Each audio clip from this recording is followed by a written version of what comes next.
إنك حميد مجيد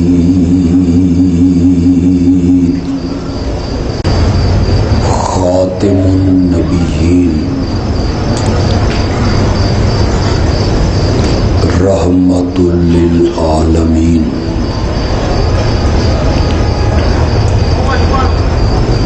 حضرت سیدنا محمد الرسول اللہ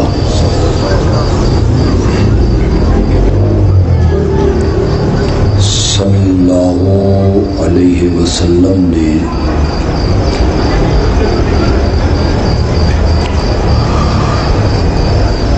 اپنی زندگی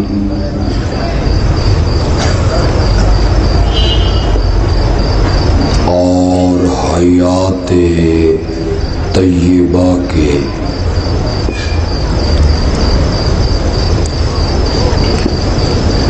63 سال اس دنیا میں گزارے تھے۔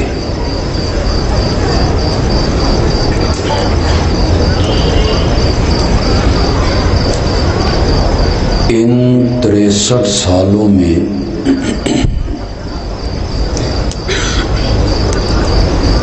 چالیس سال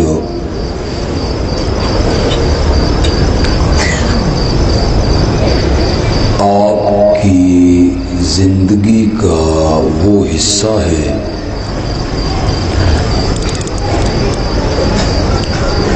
جو آپ نے نبوت کے ملنے سے پہلے گزارا تھا۔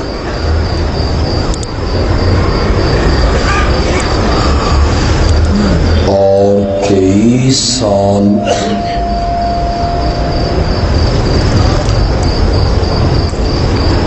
آپ کی زندگی کا وہ حصہ ہے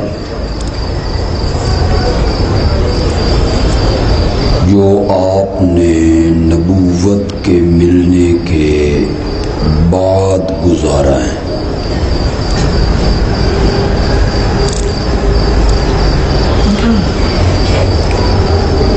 آپ کی زندگی کا وہ حصہ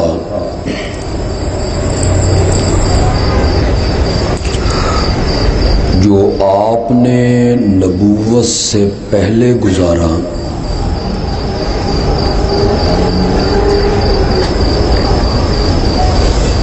اس میں آپ کا بچپن ہے، جوانی ہے،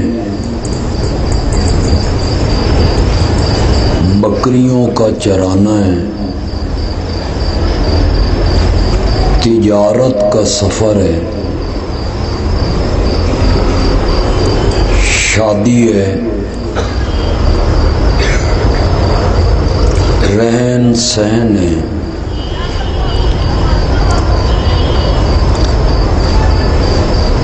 یہ جو آپ کی زندگی کا حصہ ہے 40 سال کا،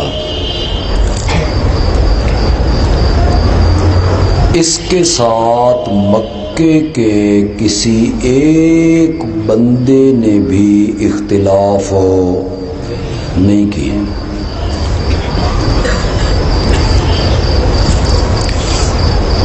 سب نے مانا،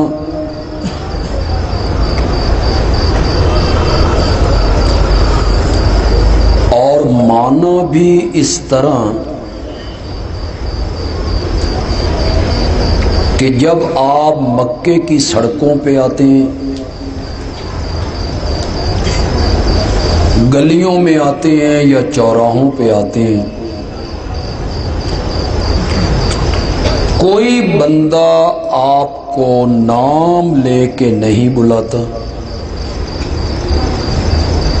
مکے کا ہر فرد آپ کو دیکھ کے کہتا ہے یہ صادق جا رہا ہے، یہ امین جا رہا ہے۔ سبحان اللہ۔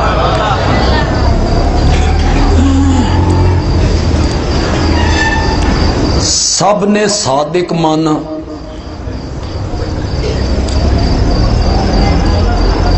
امین مانا،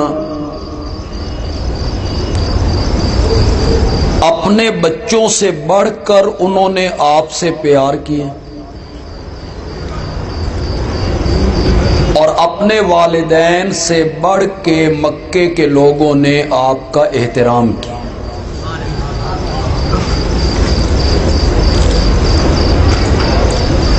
اپنے اختلافات میں، اپنے تنازعات میں اور اپنے جھگڑوں میں مکے کے لوگوں نے آپ کو جج بھی مانا، ثالث بھی مانا اور فیصل بھی مانا.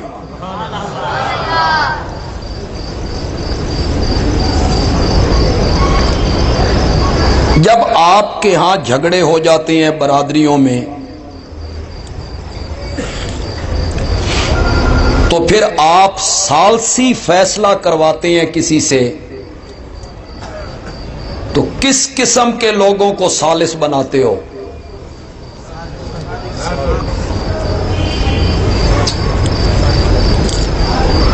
ثالث اس بندے کو بنایا جاتا ہے جو عقل مند ہو،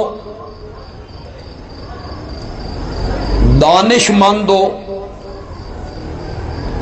دانا ہو، معاملہ فہم ہو، فیصلے کرنے کی قوت رکھتا ہو.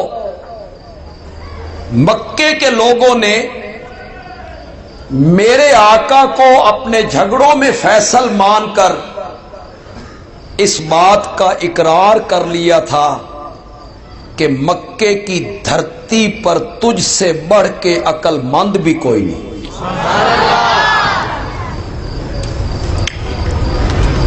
آپ کو میری باتیں سمجھ آ رہی؟ گونگے بندیاں نال میں گل نہیں کرنی.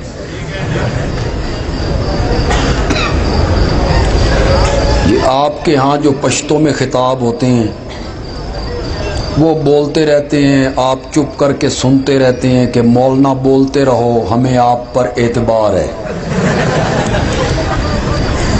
ہم اس اعتبار کے قائل نہیں، ہم تو نقد وصولی کرنے والے لوگ. میرے ساتھ چلو گے تو میں آج آپ کو ایک مسئلہ سمجھا کے جاؤں گا. مکے کے لوگوں نے میرے نبی کو صادق مانا، امین مانا،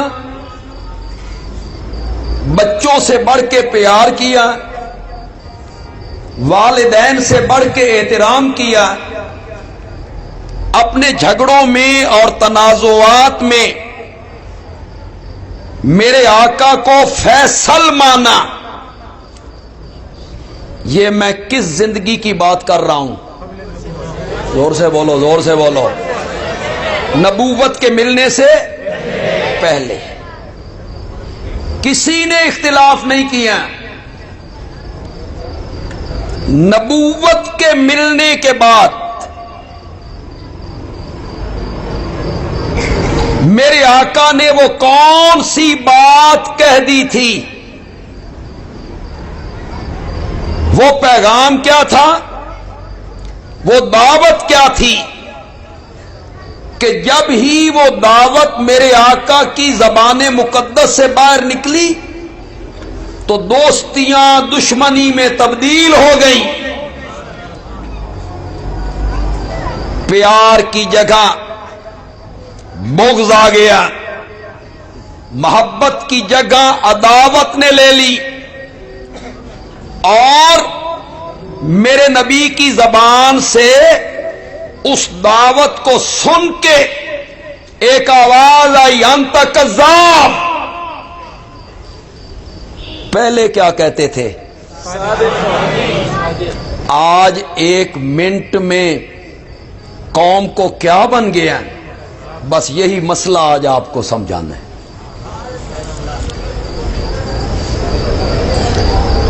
پتھر لگنے لگے.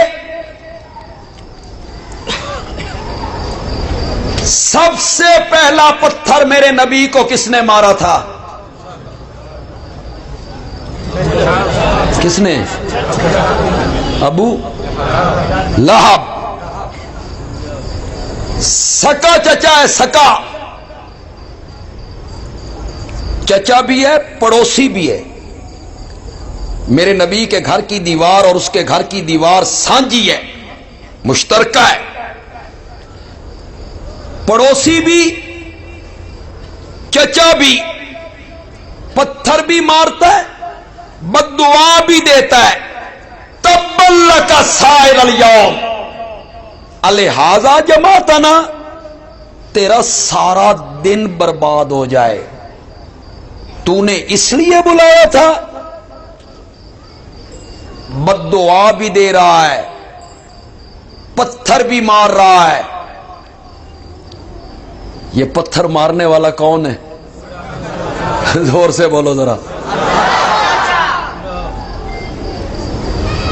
میں اگرچہ کوئی واضح تنقید کرنے والے خطیبوں میں سے نہیں ہوں، اشارہ کروں گا، پشاور کے لوگ ہیں، سمجھدار ہیں، میرے اشارے کو سمجھ جائیں گے۔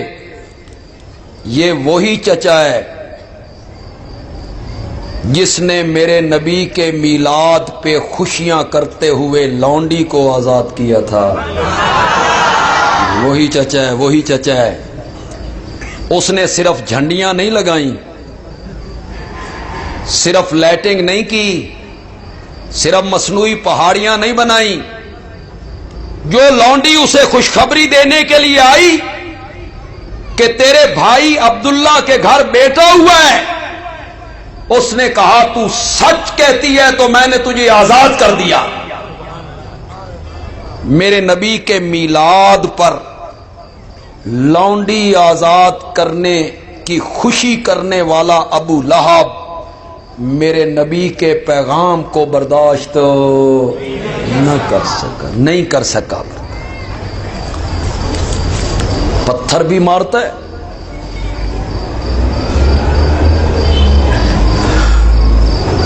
آپ اچھی جگہ پہ ہیں، اچھے شہر میں ہیں، کچھ بدعات سے، رسومات سے آپ بچے ہوئے لوگ ہیں۔ ہمارے علاقے میں آئیں آپ، ہر دکان سجی ہوئی ہے، ہر بازار سجا ہوا ہے، جھنڈیاں لگی ہوئی ہیں، لائٹنگ ہو رہی ہے، خانے کعبے کے ماڈل، روضہ رسول کے ماڈل، سفید داڑیوں والے ان کے گرد گرد بھنگڑے ڈال ناچ رہے ہیں، نبی پاک راضی ہو رہے ہیں۔ آپ اچھے ہیں، یہاں مجھے آتے ہوئے رستے میں کوئی ایسی چیز نظر نہیں آئی، بچے ہوئے ہیں آپ ان رسومات سے۔ یہ جو لوگ سب کچھ کرتی ہیں، جھنڈیاں لگانی، لائٹنگ کرنی، پہاڑیاں بنانی، یہ کیوں کرتے ہیں؟ یہ اس لیے کرتے ہیں، انہیں خطیب صاحب نے، مولانا نے بتایا ابو لہب نے میلاد پر خوشی منائی تھی، اس کی ایک انگلی عذاب سے بچ گئی ہے، جو اس نے یوں اشارہ کیا تھا میں نے تجھے آزاد کیا، اس سے اس کو پانی ملتا رہتا ہے۔ تو پھر مولانا کہتے ہیں اگر کافر خوشی منائے تو اس کی انگلی جہنم سے بچ جاتی ہے، اور اگر تم کلمہ پڑھنے والے مناؤ گے تو تمہیں کیا ملے گا؟ اور لوگ اس میں خوشیاں مناتے ہیں۔ کافر کی ایک انگلی عذاب سے بچ گئی ابو لہب کی۔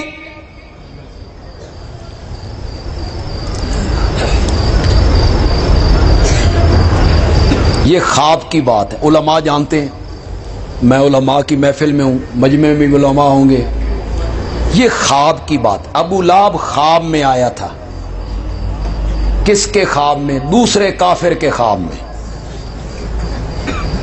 ایک کافر دوسرے کافر کے خواب میں آیا، اس نے پوچھا سنا کیسی گزری ہے؟ ابو لہب نے کہا یار بڑا برا ہوا، لیکن میری ایک انگلی بچ گئی ہے، جو میں نے میلاد مناتے ہوئے کہا تھا تو آزاد ہے، اس سے مجھے پانی ملتا رہتا ہے۔ یہ خواب کی بات ہے، خواب کی۔ اور خواب بھی کس کا؟ کافر کا۔ اس میں آنے والا کون ہے؟ بیان کرنے والا کون ہے؟ میں نے کہا مجھے تعجب ہے، تو نے خواب کی بات مان لی، خواب بھی ہے کافر کا، اس میں آنے والا بھی کافر، تو نے اسے مان لیا اور تو نے رب کے قرآن کو نہیں مانا جو کہتا ہے تبت یدا ابی لہب، یہ یدا کا کیا معنی ہے جی؟ ایک ہاتھ، ایک ہاتھ۔ یدا کا کیا معنی ہے؟ ایک ہاتھ۔ کیا معنی ہے یدا کا؟ دونوں ہاتھ میں 9 انگلیاں ہوتی ہیں، نہیں 9، ایک تو بچی ہوئی ہے نا، 9 ہوتی ہیں۔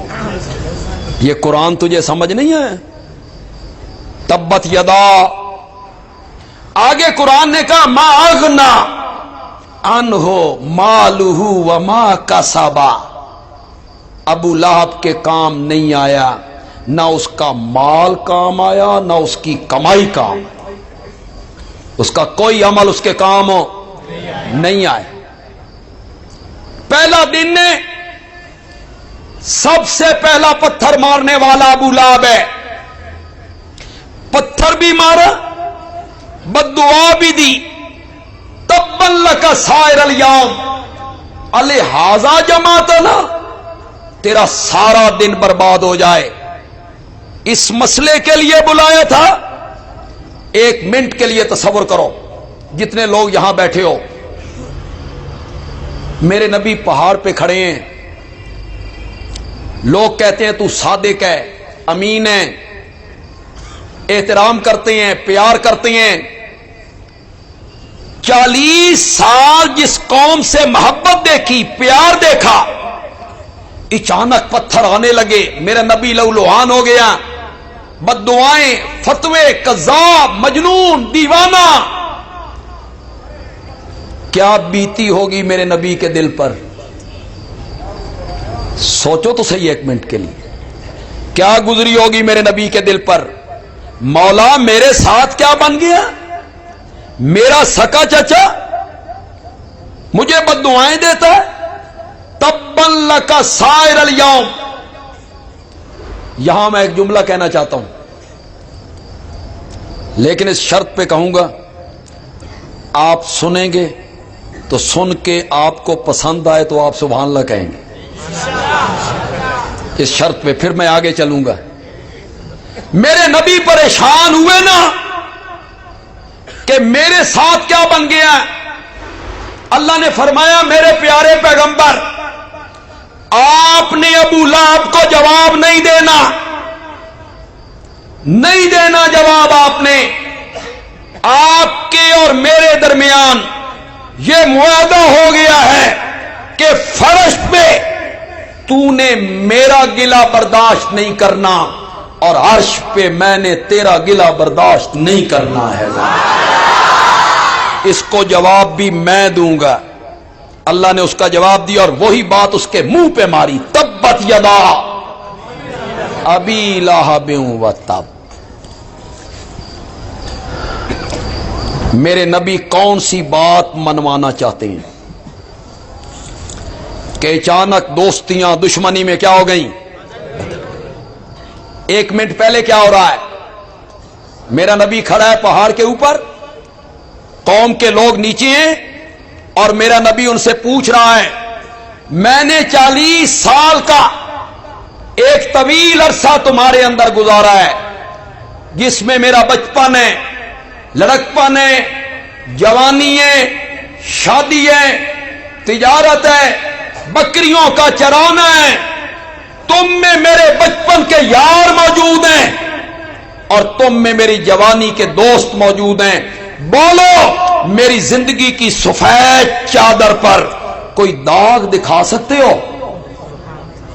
میرے نبی نے یہ چیلنج کر دیا، اپنی زندگی ان کے سامنے رکھ دی، میری زندگی کی سفید چادر پر کوئی دھبا، میری زندگی کی سفید چادر پر کوئی داغ دکھا سکتے ہو؟ قوم نے جواب میں کہا جربنا لک مرارا ما رائنا فیک الا صدقا، آمنہ کے جائے ہم نے بارہا تیرا تجربہ کیا، ہم نے تجھے ہمیشہ سچائی پایا۔ اگلی بات جو میں کہنے لگا ہوں، میں حیران ہوتا ہوں، کبھی مولا ایسا بھی ہوا آپ نے فرمایا سچا پایا؟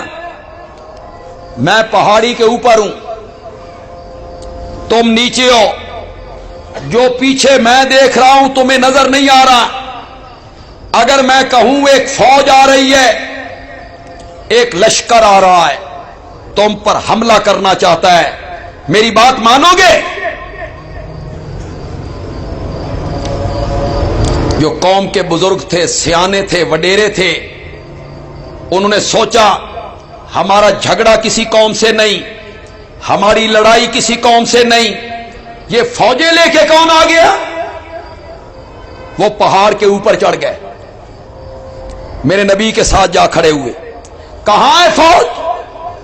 فرمایا تمہیں نظر نہیں آ رہی؟ انہوں نے کہا ہمیں ایک فوجی، ایک سپاہی، ایک لشکری نظر نہیں آ رہا۔ آپ نے فرمایا آنکھوں سے دیکھ لیا، کوئی فوجی نہیں، کوئی لشکری نہیں، کوئی سپاہی نہیں۔ اب میں کہتا ہوں کہ فوج آ رہی ہے، مانو گے میری بات کو؟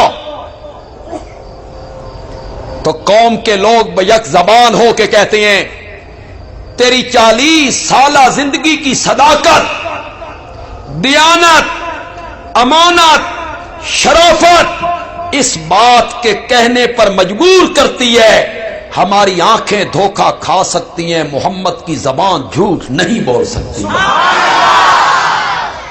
اس حد تک وہ میرے نبی کی صداقت کے قائل ہیں، اور آج جو ہی میرے نبی نے اپنا پیغام سنایا، اپنی دعوت پیش کی، تو فوراً دوستیاں دشمنی میں، راستے میں کانٹے بچھنے لگے، پتھروں کی بارش ہونے لگی، فتوے لگنے لگے، پھبتیاں کسی جانے لگی۔ کیا منوانا چاہتا تھا میرا نبی؟ آپ میرے ساتھ ساتھ بولیں گے تو میرا سفر ذرا کٹ جائے گا، آسان ہو جائے گا، میں ذرا جلدی سفر کر لوں گا، اپنی مدعا تک میں پہنچ جاؤں گا، لیکن میں چاہوں گا کہ آپ میرے ساتھ ساتھ چلیں۔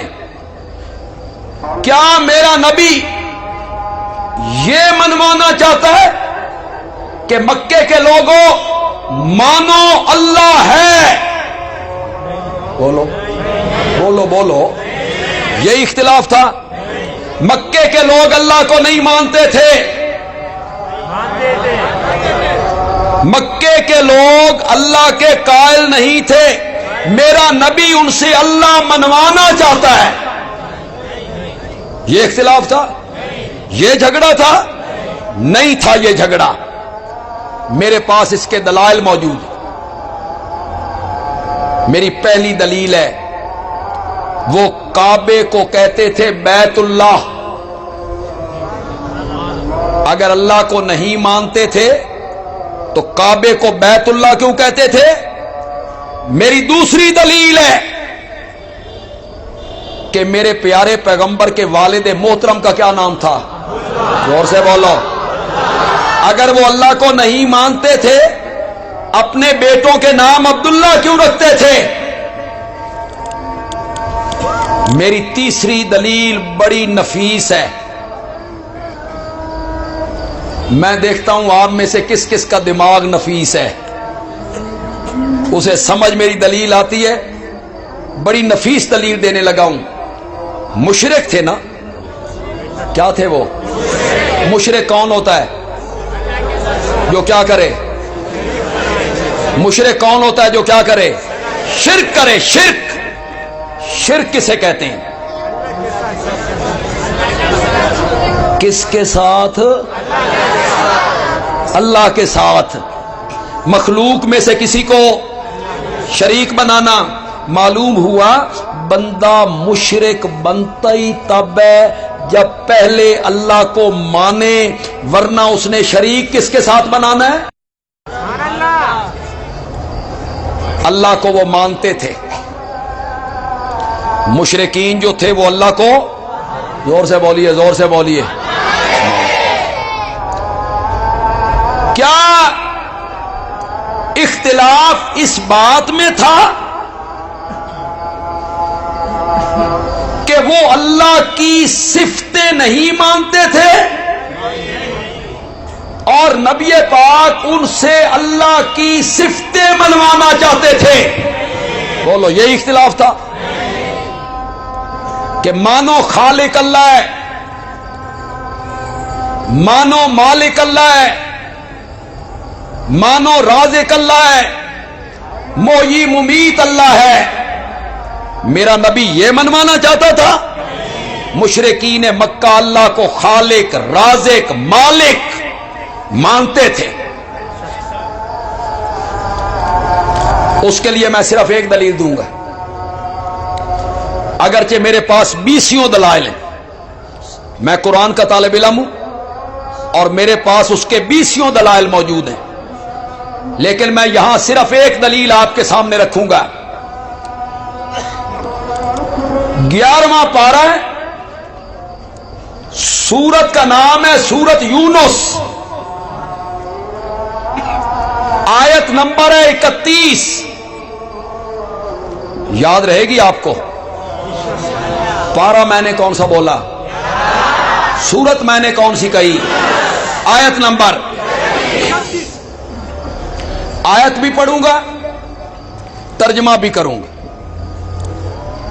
لیکن آپ نے میرے ترجمے پر آنکھیں بند کر کے اعتبار نہیں کرنا کہ بندیالوی ہے، سرگودا سے آیا ہے، شیخ القرآن مولانا غلام اللہ خان کا شاگرد ہے، یہ ترجمہ صحیح کر کے گیا ہوگا. نہیں کرنا آپ نے میرے ترجمے پر اعتبار. گھر جانا ہے، کسی مسجد میں جانا ہے، جس عالم کا ترجمہ آپ کو ملے وہ اٹھاؤ. ترجمہ کرنے والا دیوبندی عالم ہو تب، ترجمہ کرنے والا بریلوی عالم ہو تب، ترجمہ کرنے والا اہل حدیث عالم ہو تب. جادو وہ جو سر چڑھ کے بولے، ترجمہ کرنے والا کوئی شیعہ عالم ہو تب. اٹھاؤ. بریلوی علماء نے بھی قرآن کا ترجمہ لکھا، شیعہ علماء نے بھی قرآن کا ترجمہ کیا، اہل حدیث علماء نے بھی تو قرآن کا ترجمہ کیا. دیوبندی علماء تو پھر گنے بھی نہیں جا سکتے جنہوں نے قرآن کا ترجمہ کیا. ہم نے یہ سارے ترجمے پڑھے. مولوی مقبول دہلوی نے کیا، مولوی فرمان علی نے کیا، پیر کرم شاہ بھیروی نے کیا، مولانا غلام رسول سعیدی نے کیا، احمد یار صاحب گجراتی نے کیا، مولانا احمد رضا خان بریلوی نے کیا. کوئی سا ترجمہ آپ اٹھائیں، خدا گواہ ہے ہر عالم وہی ترجمہ کرے گا جو بندیالوی یہاں کر کے جا رہا ہے. سورت کا نام بولو ایک مرتبہ اور آیت نمبر. ہماری تو ساری تگو دو، اور یہ جو ادارہ ہے مفتی صاحب کا جس میں ہم موجود ہیں، پھر وہ ساتھ مسجد ہے، یا ہمارا پنجاب میں کام ہے، یا خیبر پختونخوا میں کام ہے، یا بلوچستان میں ہے، ہماری تو ساری تگو دو یہ ہے کہ ان لوگوں کو اللہ کے قرآن کی طرف پھیر دیا جائے. سبحان اللہ. قصوں، کہانیوں، لطیفے، چٹکلے، موضوع روایتیں اور من گھڑت حدیثیں، اس سے ان کا رخ پھیرا جائے اللہ کے قرآن کی طرف. ہم نے تو ترجمے کی کلاسیں شروع کی، یہاں ترجمے کی کلاسیں ہو رہی ہیں، بچے پڑھیں. ہم تو کہتے ہیں قرآن پڑھو، وہ کوئی اور ہوں گے جو اپنے لوگوں کو کہتے ہیں قرآن تمہارے پڑھنے کی کتاب نہیں ہے، تم نے کتاب قرآن. اس کے لیے تو پہلے 18 علم پڑھنے پڑتے ہیں. وہ جب 18 علموں کی بات کرتے ہیں، وہ جو ایک ریڑی والا ہے بیچارہ، اس کا سر دیوار کے ساتھ جا لگتا ہے. پہلے 18 علم کون پڑھے؟ وہ کہتے ہیں اس کے لیے تو 18 علم پڑھنے پڑتے ہیں، یہ تو بڑی مشکل کتاب ہے. میرے رب نے کہا وَلَقَدْ يَسَّرْنَا الْقُرْآنَ لِلذِّكْرِ فَهَلْ مِن مُدَّكِرٍ. تاکید کتنی کی؟ وَلَقَدْ يَسَّرْنَا. یہ جس باب کا صیغہ ہے اس میں تکلف پایا جاتا ہے. معنی کیا کریں گے؟ وَلَقَدْ يَسَّرْنَا الْقُرْآنَ لِلذِّكْرِ. مجھ سے جتنا زور لگ سکتا تھا میں نے پورا زور لگا کے قرآن کو آسان بنایا ہے. فَهَلْ مِن مُدَّكِرٍ. ہے کوئی بندہ جو تھوڑی سی توجہ کرے اور ہم اس کا باطن روشن کر کے رکھتے ہیں اس کا. ہم تو لوگوں کو دعوت دیتے پھرتے ہیں قرآن کی طرف آؤ, قرآن پڑھو, قرآن کا ترجمہ پڑھو, ہلکی پھلکی گرامر پڑھو. تم کہتے ہو نہیں یہ بڑی مشکل زبان ہے جی. انگریزی سوکھی ہے, انگریزی آسان ہے. وہ تم لکھتے بھی ہو, بولتے بھی ہو, سمجھتے بھی ہو. جس کا ایک لفظ بھی اردو سے نہیں ملتا. انگریزی کا ایک لفظ بھی اردو سے, پنجابی سے نہیں ملتا, اردو سے نہیں ملتا. اور عربی خدا کی قسم اس کے 70% الفاظ ہمارے اردو میں استعمال ہوتے. وہ تو بہت قریب ہے اردو کے. میں ایک سورت پڑھنے لگا ہوں, تھوڑا سا آپ کا امتحان لیتا ہوں, پھر آپ بتائیں گے کہ یہ میں نے کون سی سورت پڑھی ہے. کیا حمد کا لفظ اردو میں استعمال نہیں ہوتا؟ شاباش بولتے جاؤ.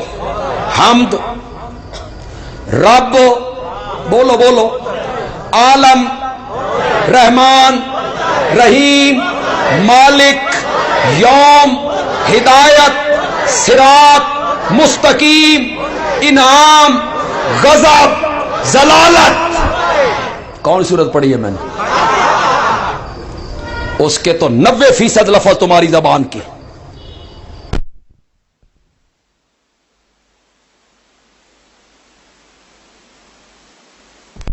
وہ دکاندار بیچارہ, ریڑی والا بیچارہ, مزدور بیچارہ, وہ کہتا ہے اچھا میرے پڑھنے کی کتاب نہیں ہے تو میں بھی تو مسلمان ہوں تو پھر میرا کیا فرض ہے. تو مولانا کہتے ہیں تو نئی دکان بنا, ہمیں بلا, ہم ختم پڑھیں گے, تو ہمیں جلیبیاں کھلا. تیرا یہی کام.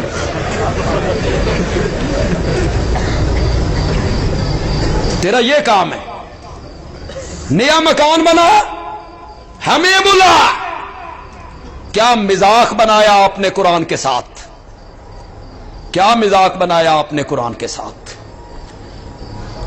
احتجاج کرتے پھرتے ہو فلاں ملک نے قرآن کی توہین کر دی, فلاں ملک. تم نے قرآن کے ساتھ کیا سلوک کیا؟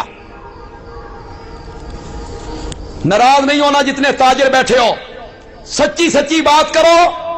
جب تم نئی دکان بناتے ہو اور طالب علموں کو بلا کے لاتے ہو کہ یہاں قرآن پڑھو, تو جب قرآن کی تلاوت طالب علم کرتی ہیں تو اس قرآن میں یہ آیت پڑھتی ہیں پورا تولو.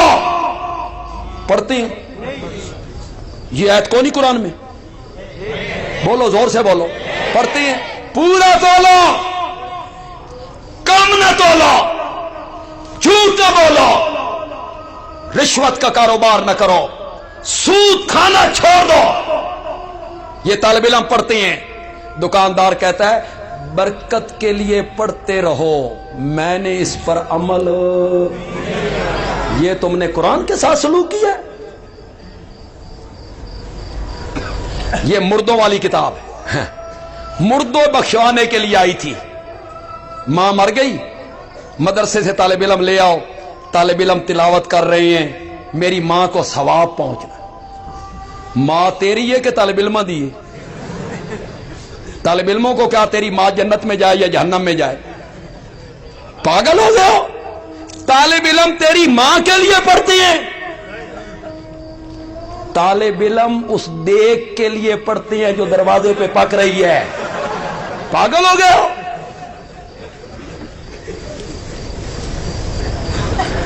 خود آپ نے قرآن کے قریب نہیں آنا، اسے مردوں والی آپ نے کتاب بنا دیا۔ ہمارے علماء آپ کو دعوت دے رہے ہیں، یہ ادارہ آپ کو دعوت دے رہا ہے، اپنے بچوں کو لاؤ، خود آؤ، قرآن کی تصحیح بھی کرو، ترجمہ بھی پڑھو، تفسیر بھی پڑھو۔ سبحان اللہ۔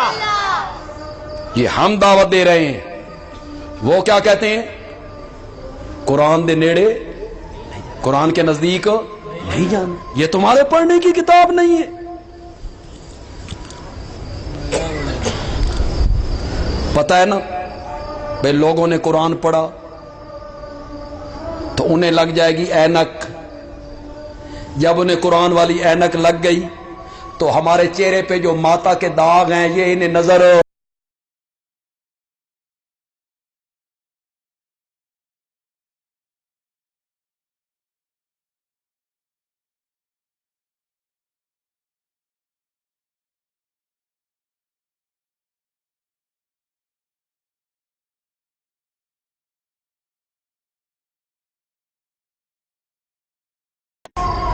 حکایت تو ہمارے پنجاب کی ہے، پنجابی میں بیان کرتا ہوں تو بڑا لطف آتا ہے، اردو میں اس کا ترجمہ کروں گا، پنجابی کا ترجمہ اردو میں تو وہ مزہ نہیں رہے گا۔ ہر زبان کا اپنا مزہ ہے۔ آپ کی ایک کہاوت پشتو میں ہو، اس کو جب آپ پنجابی میں یا اردو میں بیان کریں گے تو ہوتا بیڑا غرق کرنا ہویا۔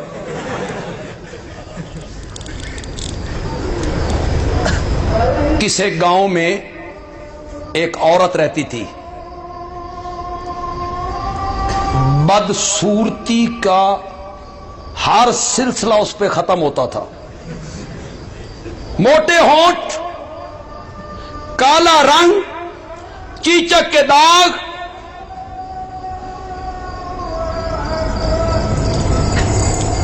پنجابی چادر رج کے کوڑی۔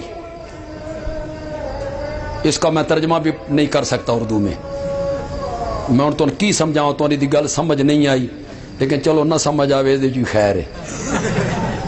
انتہائی بدصورت، اتنی بدصورت کہ اس کے ساتھ شادی کرنے کے لیے کوئی تیار نہیں ہوتا۔ گاؤں میں رہتے تھے ایک نابینا حافظ، اس کو رشتہ ملتا نہیں تھا، اس حافظ کو کوئی رشتہ دیتا نہیں تھا، اس عورت سے کوئی رشتہ کرتا نہیں تھا۔ عورت رج کے کوڑی، بدصورت، نام تھا اس کا نور بھری۔ نام کیا ہے؟ ان کے بھی نام آپ نے کبھی دیکھے؟ انجمن عاشقان رسول، انجمن فدایان رسول، انجمن محبان رسول۔ انتہائی بدصورت، بیٹھیں، نام کیا تھا؟ ادھر نابینا حافظ صاحب کو کوئی دیتا نہیں تھا رشتہ۔ لوگوں نے کہا یار ان دونوں کی شادی کرواؤ، نور بھری اور نابینا حافظ۔ اب ان کی شادی ہو گئی۔ اب روزانہ نور بھری اندھے حافظ کو کہتی ہے تیریاں اکھاں جو کوئی نہ ہوئیاں، اگر تیری آنکھیں ہوتی اور تو میرا حسن دیکھتا، جو اللہ نے مجھے دیا ہے، میری آنکھ ہے کہ چشمے غزالہ، ہونٹ ہے کہ گلاب کی پنکھڑی، دانت ہیں کہ آسمان کے تارے، پھر تو کہتا کہ میرے ماں باپ نے مجھے کس سے باندھ دیا ہے۔ اب حافظ صاحب بھی اندر اندر نا کچوکے لیتے ہیں کہ کبھی میری آنکھیں ہوتی اس پری نو میں بھی ویکھدا، پری ہے۔ اچانک گاؤں میں اعلان ہوا، ڈاکٹر صاحب آ گئے، آئی اسپیشلسٹ، آپریشن کرتے ہیں، اینک لگاتے ہیں، بندہ دیکھنے لگ جاتا ہے۔ حافظ صاحب کو شاگرد نے بتایا، حافظ صاحب اچھلتے کودتے بھاگتے گھر پہنچے اور بیگم سے کہا تیری آس بھی پوری ہون لگی۔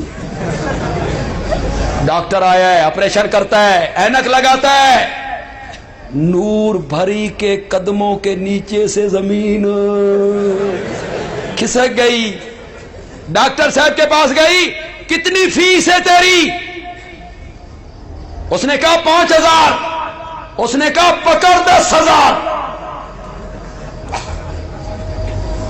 2 آپریشن کرنے، اس نے کہا آپریشن کو نہیں کرنا، فلاں نام کا حافظ آئے نا، اس کی آنکھیں نہیں بنانی، تیرا دشمن ہے اور میرا خامد ہے، تو آنکھیں بننے دے۔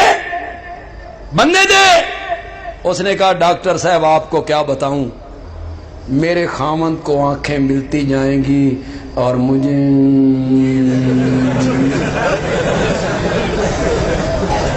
اندھا رہے تو صحیح ہے۔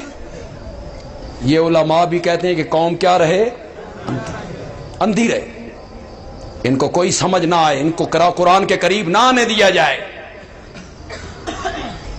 ہماری تو ساری تگ و دو یہ ہے اس ادارے کی، جس ادارے میں آپ ہیں، جس ادارے کی یہ مسجد ہے، ان کی تو ساری توانائیاں اس پہ صرف ہو رہی ہیں کہ لوگوں کے بچے قرآن کی طرف آئیں، لوگ خود قرآن کی طرف آئیں۔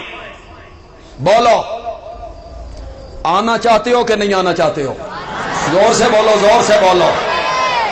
جو یہاں لوگ بیٹھے ہو اپنے بچوں کو اس طرح بھیجو گے تاکہ یہ قرآن پڑھیں، ان کی عقائد قرآن کے مطابق بنے۔ اب بولو کون سی سورت میں نے کہی تھی، اس کی آیت نمبر کون سی تھی؟ آیت بھی پڑھتا ہوں، ترجمہ بھی کرتا ہوں۔ قل من یرزقکم من السماء والارض، ترجمہ ہم سب مل کے کریں گے، آپ اور میں اکٹھے ترجمہ کریں گے، کچھ کا میں کروں گا مشکل لفظوں کا، کچھ کا آپ کریں گے۔ قل میرے پیغمبر پوچھئے، من کون، یرزقکم، شاباش شاباش شاباش، یرزقکم روزی دیتا ہے، کم تمہیں، من السماء کہاں سے، آسمان سے۔ کیسے روزی دیتا ہے؟ بارش برسا کے، بس نہ، آسمان سے روزی دیتا ہے سورج کی تپش سے فصلیں پکا کے،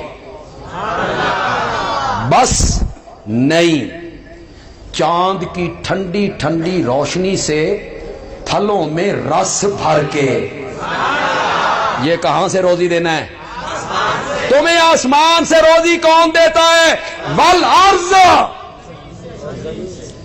زمین سے۔ یہاں جو ذمہ دار بیٹھے ہو، اگر یہاں ذمہ دار بیٹھے ہو تو پھر زمین سے روزی کیسے دیتا ہے اس کا مجھے اتنا پتہ نہیں ہے جتنا ذمہ داروں کو پتہ ہے۔ زمین سے روزی کیسے دیتا ہے؟ ایک دانہ بو کے آیا، اس کو چیر دیا، کچھ حصہ نیچے چلا گیا، ایک حصہ باہر نکلا، اسے اردو میں کہتے ہیں کونپل۔ اردو میں کیا کہتے ہیں؟ کونپل۔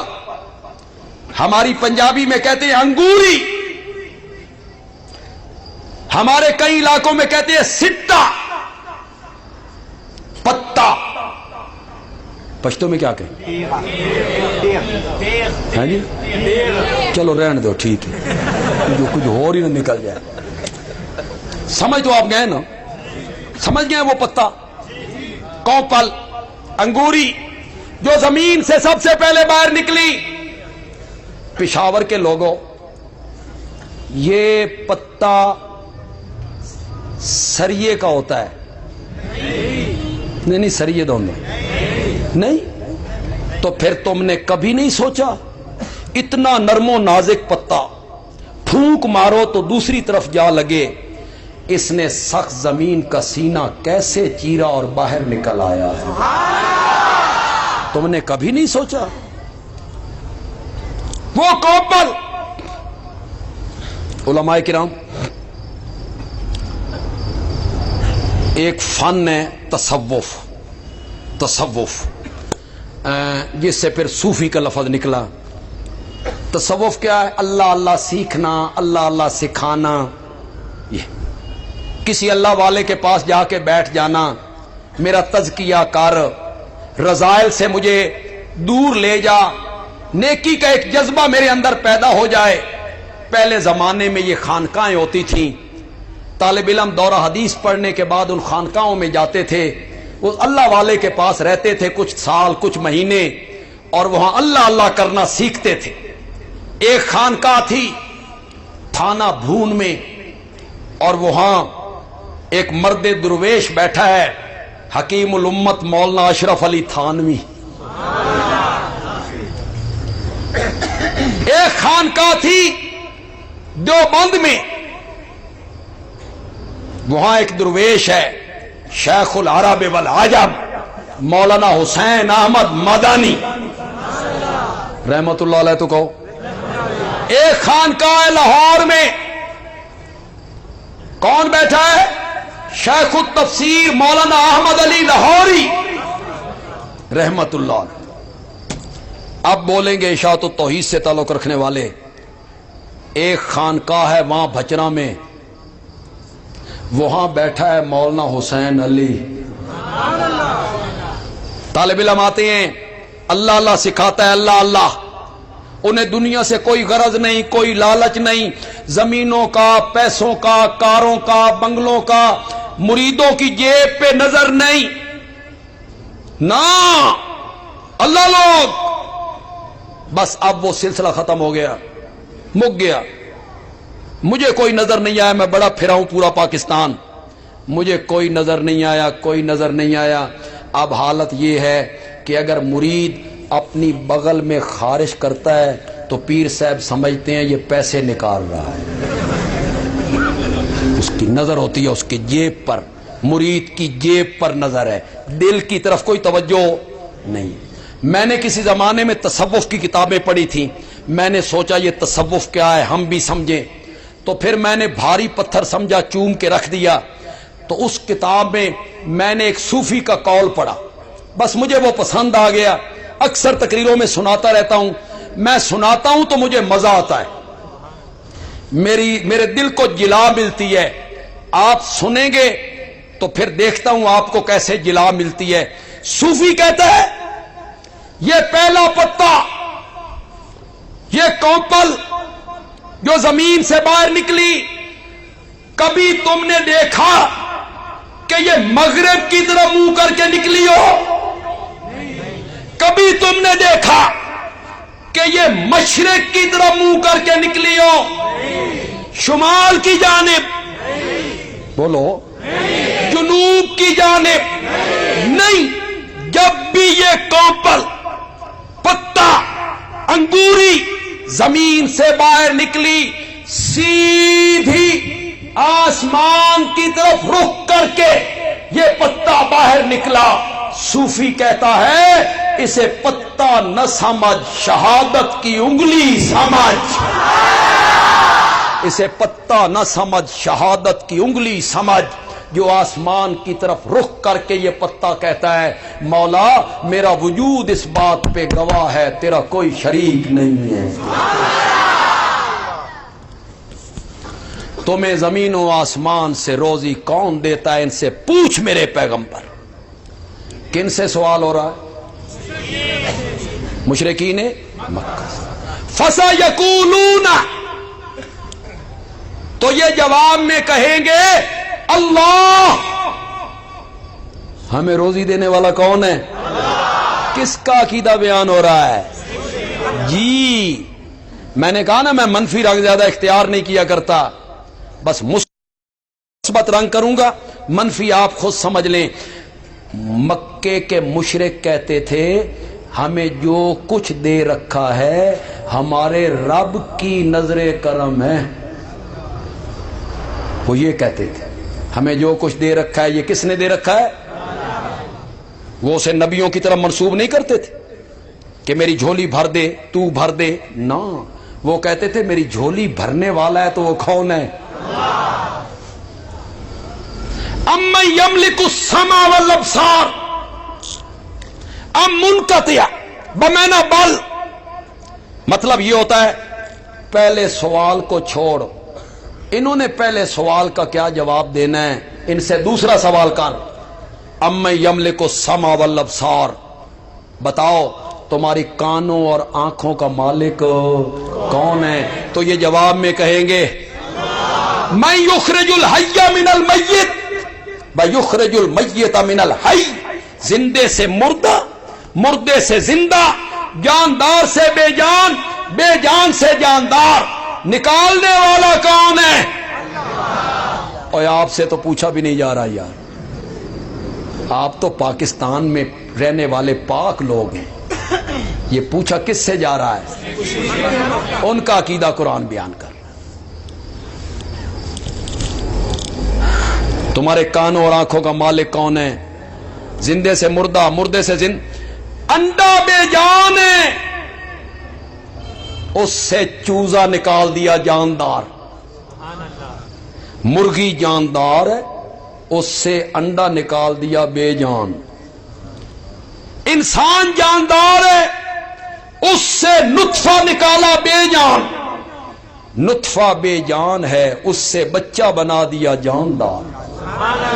یہ ہے زندے سے مردہ، مردے سے۔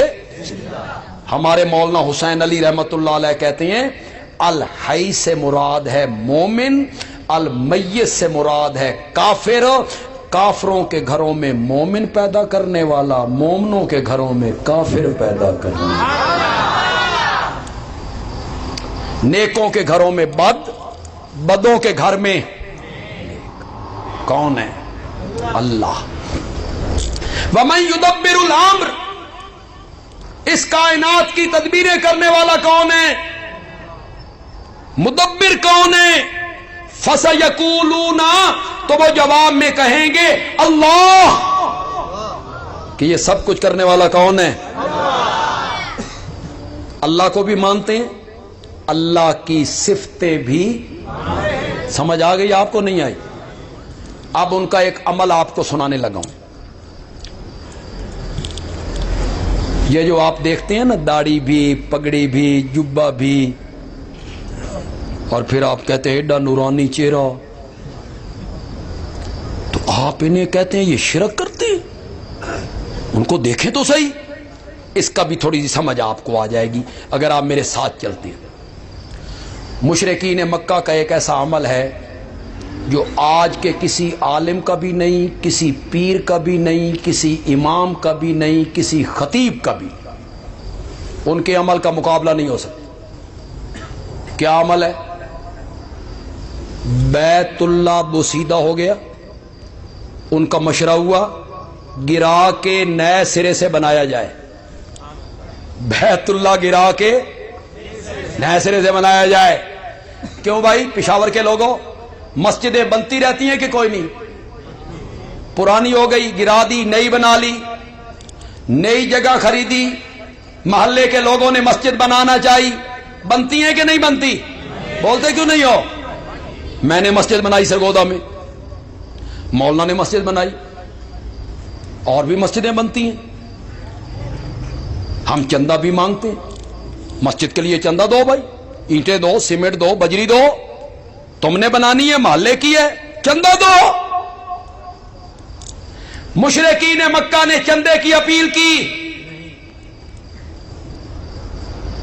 ہر برادری والا بیت اللہ کی تعمیر کے لیے حصہ ڈالے، لاؤ بھائی چندہ، لیکن حرام کی کمائی میں سے چندہ نہیں دینا، حلال کی کمائی میں سے دینا ہے۔ کون کہہ رہا ہے؟ کون کہہ رہا ہے؟ کس سے ڈر رہے ہیں؟ ہے تقوی آج کے کسی عالم کا؟ میرا بھی مدرسہ ہے، یہاں مدرسوں والے اگر ناراض نہ ہوں، ان کے بھی مدرسے ہیں، میرا بھی اپنا مدرسہ ہے، ہم بھی چندے کرتے ہیں۔ کبھی آپ نے چندے کی اپیل کرتے ہوئے کہا حلال کی کمائی میں سے دینا بھائی، حرام کی کمائی میں سے ہم نے چندہ نہیں لینا؟ کہا ہے کسی عالم نے؟ کبھی سنا ہے آپ نے؟ کیوں نہیں کہتے؟ ڈرتے نہیں، ان کو پتہ ہے اگر یہ قید لگا دی تو پھر ملنا، پھر کسی نے کیا دینا ہے۔ علماء ناراض نہ ہو، میں بھی اس میں شامل ہوں، پتہ ہے ذخیرہ اندوز ہے، سود خور ہے، کاروبار اس کا غلط ہے، سال کے بعد وہ 20,000 لایا، حضرت یہ مدرسے کے لیے زکوٰۃ ہے، ہم نے رسید کاٹی، رسید کاٹ کے رسید اس کے حوالے دی، جزاک اللہ احسن الجزاء و اطیب الجزاء، اور حرام کھادا کر کھائی جا حرام ہو۔ آج تو ہماری یہ حالت ہو گئی ہے۔ اور مشرکین مکہ نے کیا کہا؟ حرام کی کمائی بیت اللہ پہ نہیں لگانی، اگلی بات سنا، یہاں ہم حلال حرام سے ہٹ کر کہتے ہیں مدرسہ اور وسیع کر دو، مسجد اور بڑھا دو، اور بڑھا دو، چندہ ہوا تھوڑا، بیت اللہ کی چھت تھی بڑی، چندہ تھوڑا، چھت بڑی، میٹنگ بیٹھی، اب کیا کریں؟ کہنے لگے بیت اللہ کا ایریا چھوٹا کر دو، حرام کی کمائی سے خرچ۔ وہ جو حتیم باہر نکلا، وہ جو بیت اللہ کے ایک 4 دیواری ہے 4 فٹ کی گلائی میں، حضرت ابراہیم کی تعمیر میں یہ بیت اللہ میں شامل تھا، کس نے نکالا؟ کیوں نکالا؟ پیسے تھے تھوڑے، چھت تھی، انہوں نے کہا چھت چھوٹی کر لو، حرام کا پیسہ نہیں لگانا۔ مزہ آیا نا تقوی دا؟ اللہ نے فرمایا اس کے باوجود تم مشرک ہو، ان کو مشرک کہا گیا۔ کیا میرا نبی منوانا چاہتا ہے؟ نہ اللہ کی ذات منوانا چاہتا ہے، نہ صفتیں منوانا چاہتا ہے۔ بیت اللہ وہ تعمیر کرنے والے ہیں، حاجیوں کو وہ ستو پلاتے ہیں، بیت اللہ میں وہ جھاڑو دیتے ہیں، آب زمزم کے وہ خود متولی ہیں، اعمال ان کے یہ ہیں۔ میرا نبی کیا منوانا چاہتا ہے؟ میرے پاس چونکہ وقت نہیں کہ میں تفصیلات میں چلا جاؤں، لیکن جو کہہ کے جاؤں گا اس کا ذمہ دار ہوں۔ حضرت مفتی صاحب، مفتی یاز صاحب یہاں موجود ہوتے ہیں، آپ ان سے رابطہ کریں کہ بندیالوی یہ بات کہہ کے گیا ہے، اس کی دلیل دو، قرآن سے دکھاؤ۔ میں ایک دلیل پیش کروں گا، نہیں تو سرگودا میرے پاس آؤ، میں آپ کو مطمئن کروں گا۔ اور اگر اس دنیا میں آپ مجھ سے نہیں پوچھ سکتے، کل قیامت کے دن بھی میرا گریبان حاضر ہے، وہاں پوچھ لینا اللہ سے کہ تو نے یہ منع کیا تھا، یہ اختلاف تو نے بتایا، اس کی کوئی دلیل دے۔ رب کے سامنے بھی پوچھ سکتے ہو، کیونکہ میرے پاس وقت نہیں، میں خلاصہ عرض کروں گا۔ خلاصہ میرا نبی کیا منوانا چاہتا ہے؟ میرا نبی منوانا چاہتا ہے مسائب میں، مشکلات میں، دکھوں میں، تکلیفوں میں، رنج میں، غم میں، بیماریوں میں، پیٹ بھر کے کھاؤ تب، بھوکے ہو وہ تب، جیل کی تنگ و تاریک کوٹری میں ہو وہ تب، آزادی کی فضاؤں میں ہو وہ تب، تخت پہ ہو وہ تب، تختے پہ چڑھ جاؤ تب، ہر حالت میں خالص پکارو تو صرف کس کو پکارو؟ یہ میرا نبی منوانا چاہتا ہے۔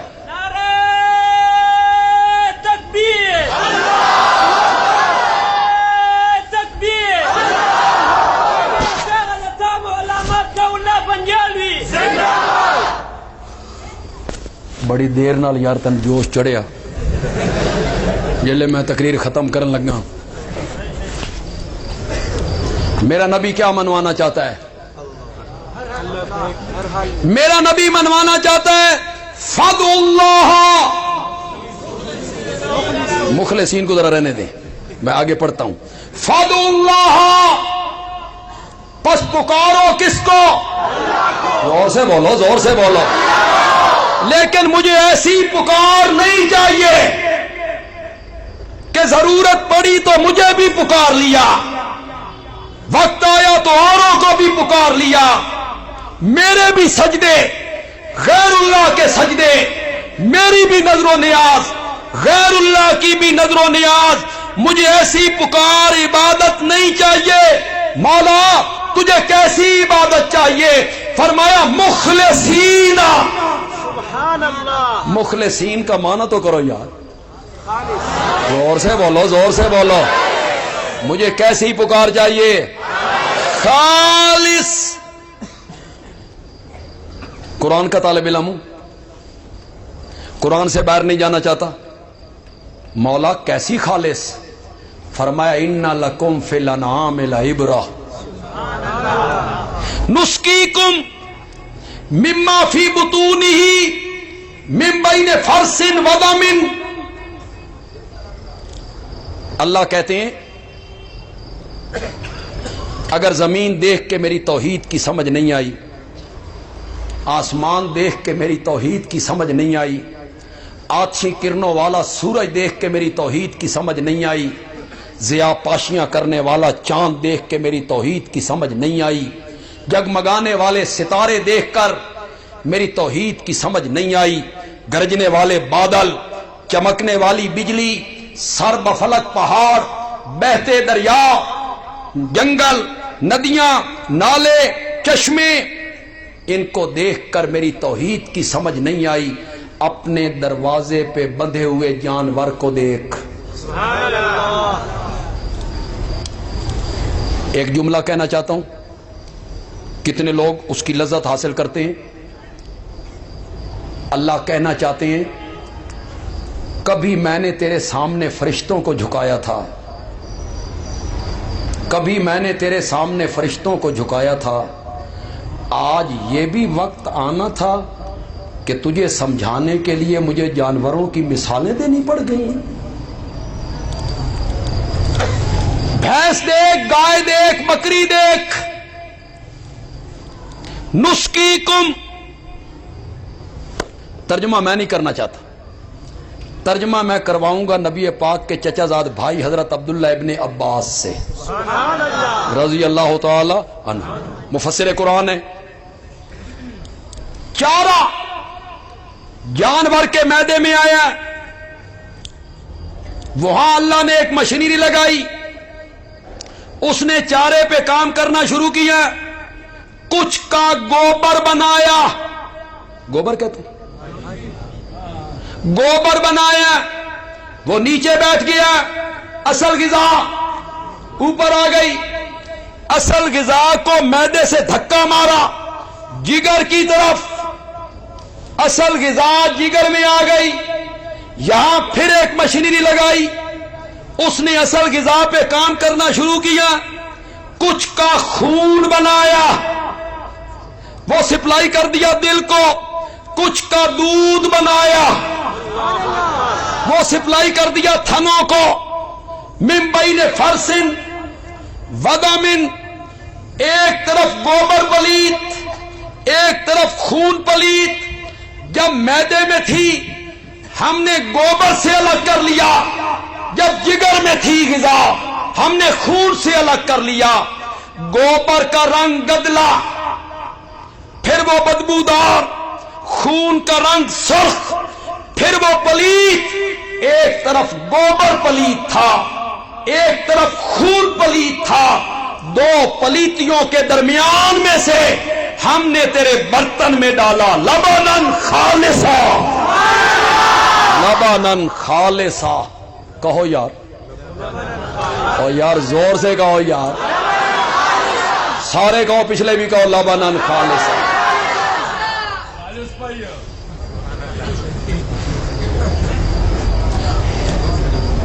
اب جن جن کو خالص ملتا ہے وہ بولو. کون سارے نو خالص لبتا؟ واہ واہ پشاور کے لوگوں, ہمارے سرگودے میں آؤ. ہم اس سطح پہ آ گئے ہیں, خدا گواہ ہے, ہم اس سطح پہ اتر آئے ہیں کہ ہم دودھ دینے والے کو کہتے ہیں اللہ کا نام ہے, پانی ڈال لیا کر, اور کوئی چیز ہو,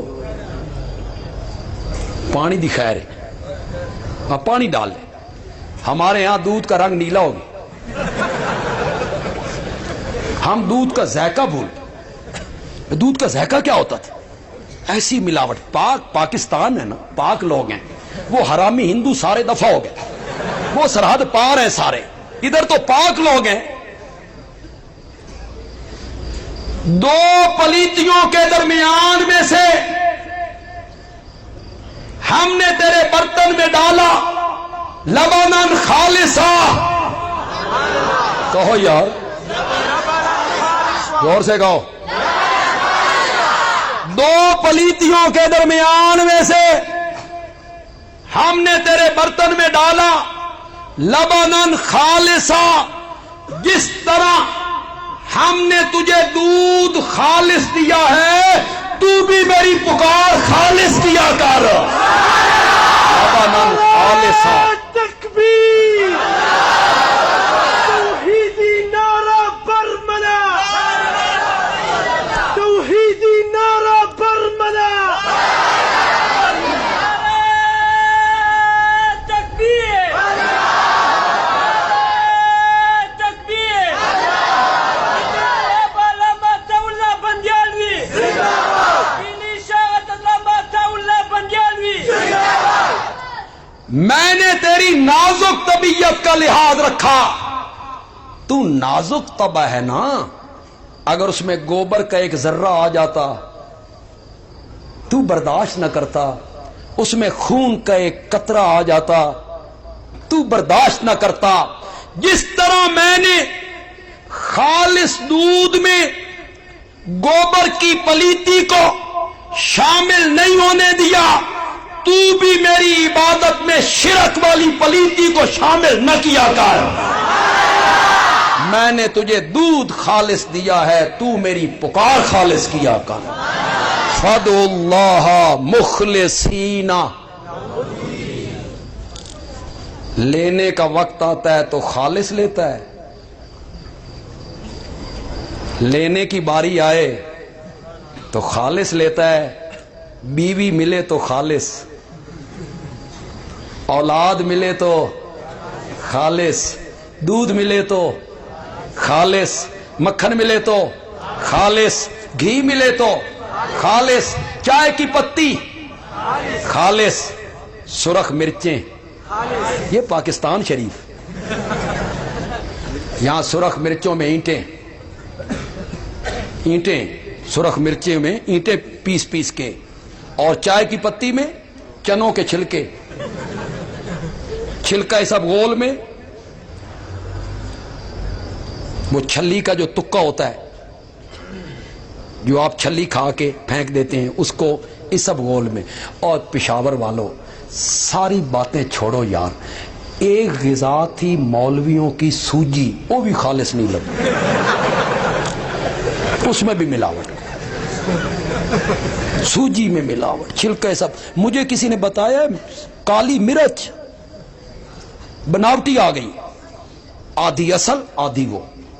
اللہ اس قوم پہ رحم کر دے، اللہ اس قوم پہ رحم کر دے، ورنہ بہت گر گئی ہے یہ قوم. جب ہمارے سرگودا میں کوئی فیکٹری پکڑی جاتی ہے، چائے کی پتی ملاوٹ کر رہے تھے، پیکنگ کر رہے تھے، ہیں جی، اور پھر اخباروں میں تصویر چھپتی ہے تو وہ جو پکڑے گئے ہیں ان کے سر پہ ٹوپی بھی ہے، چہرے پہ داڑھی بھی، نمازیں بھی پڑھ رہے، ملاوٹ بھی کر، نمازیں بھی پڑھ رہے، 2 نمبر کام بھی کر. اسی لیے میں کہتا ہوں نیکی کرنا آسان ہے، گناہوں سے بچنا بڑا اصل تقوی ہے، گناہوں سے بچنا. نیکی کرنا کیا ہے؟ تسبیح بندہ ہاتھ میں اللہ اللہ سبحان اللہ سبحان اللہ سبحان اللہ، ادھر ملاوٹ، ادھر سبحان اللہ، ادھر ملاوٹ. اس تیرے وظیفے کو میں کیا کروں؟ اس تیری میں نیکی کو، ان الصلاۃ تنہی عن الفحشاء والمنکر، نماز تو بے حیائی اور برائی کے کاموں سے روکتی ہے. لینے کے لیے خالص لیتا ہے، ہر چیز خالص ملے، دودھ بھی، گھی بھی، مکھن بھی، پتی بھی، دوائیاں بھی. ایسے ظالم لوگ ہیں، جان بچانے والی دوائیوں میں ملا. کیسے ظالم لوگ ہیں یار. ایک منٹ کے لیے تصور کرو، ایک آدمی ہے اس کو اللہ نے 20 سال کے بعد بیٹا دیے. 20 سال کے بعد شادی کی 20 سال ہو گئے, اللہ نے اسے بیٹا دے دیا. تیری 2 نمبر دوائیں کھا کے اگر وہ بچہ مر جائے اور تو 10-15 ہزار کما لے, تجھے ظالم اتنی شرم نہیں آ رہی کہ اس کا کتنا نقصان ہوا ہے؟ اس کی دنیا تو نے اجاڑ کے رکھ دی ہے. دوائیوں میں ملاوٹ, لینے کے لیے خالص لیتا ہے, دودھ بھی خالص, مکھن بھی خالص, گھی بھی خالص, دوائیاں بھی خالص, چائے کی پتی بھی خالص, شہد بھی خالص. ہمارا میاں والی ضلع ہے, اس سے کالا باغ کی طرف جائیں نا, میاں والی سے کالا باغ کی طرف, تو 2-3 چک رستے میں گاؤں آتے ہیں. وہ اپنے ہاتھ سے کڑھائیوں کے اندر خود خالص شہد بناتے ہیں.